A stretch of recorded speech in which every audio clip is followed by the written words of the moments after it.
Hello student, क्या हाल चाल है। तो स्टूडेंट, हमने जो सीरीज स्टार्ट की है टेंसेस के हवाले से, ग्रामर, इंग्लिश ग्रामर के हवाले से, तो हमने उसमें पढ़ा है प्रेजेंट टेंस, पास्ट टेंस और फ्यूचर टेंस। मैंने आपको बताया था इंट्रोडक्टरी क्लास में। और उसके बाद फिर हमने प्रेजेंट सिंपल टेंस पढ़ा है, उसके रूल्स पढ़े हैं, प्रेजेंट कंटिन्यूअस पढ़ा है, उसके रूल्स पढ़े हैं, और जुमले भी हमने बनाए थे, प्रैक्टिस भी की थी उस पर। और उसके बाद फिर प्रेजेंट परफेक्ट कंटिन्यूअस टेंस में हमने पढ़ा था सिंस और फॉर का इस्तेमाल।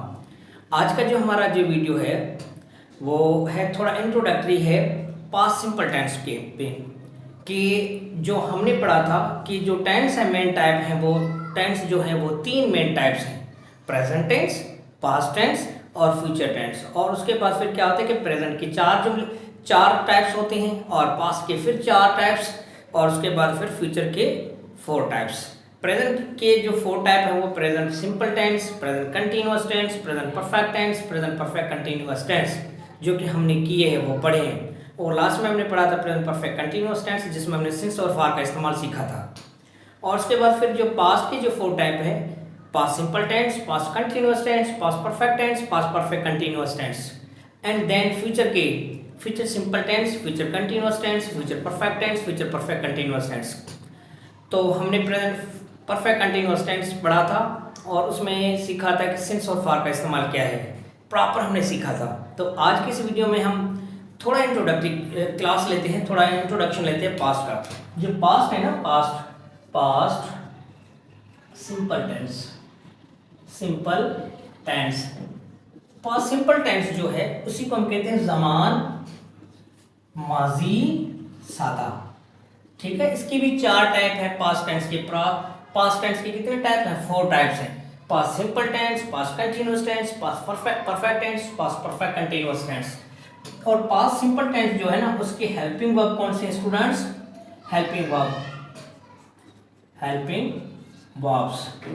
अब हेल्पिंग वर्ब इसका एक ही है। पास्ट का मतलब क्या? गुजरा हुआ वक्त, गुजरे हुए वक्त की हम बात करेंगे, और इसमें हेल्पिंग वर्ब सिर्फ एक ही है। कौन सा है? डिड। सारे सब्जेक्ट के साथ, सिंगुलर सब्जेक्ट और प्लूरल सब्जेक्ट। अब सिंगुलर सब्जेक्ट कौन से हैं? ही, शी, इट और एक सिंगल नाम हो, ठीक है। और एंड प्लूरल सब्जेक्ट कौन से हैं? आई, वी, यू, दे, ठीक हो गया। ETC, ये सारे के सारे क्या है? Plural subject. इन सब के साथ क्या लगता है? डिड लगता है। जब भी हम नेगेटिव बनाते हैं, इंटरोगेटिव बनाते हैं, इंटरोगेटिव नेगेटिव जब सेंटेंस बनाते हैं तो उसमें डिड का इस्तेमाल करते हैं। पॉजिटिव सेंटेंस में हम उसका इस्तेमाल नहीं करते। इज इट क्लियर कि पॉजिटिव सेंटेंस में डिड का इस्तेमाल नहीं करते?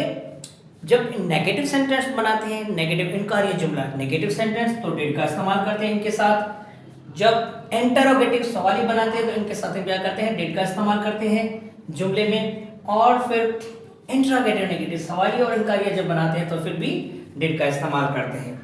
और याद रखो पास्ट सिंपल टेंस में मेन वर्ब की कौन सी form? Main verbs second form. कौन सी फॉर्म है? Second form. मेन वर्ब की कौन सी फॉर्म? Second form. ठीक हो गया। और इसमें याद रखना कि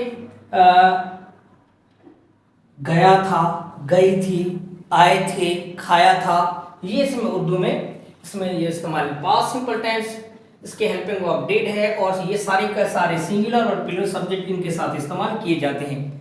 नेगेटिव सेंटेंस के लिए, इंट्रोगेटिव सेंटेंस के लिए, इंट्रोगेटिव नेगेटिव सेंटेंस के लिए, और मेन वर्ब की कौन सी फॉर्म? सेकंड फॉर्म इस्तेमाल होगी। आने वाली वीडियो में हम सेंटेंस के साथ ये सारा प्रैक्टिस करेंगे, पूरा का पूरा पढ़ेंगे।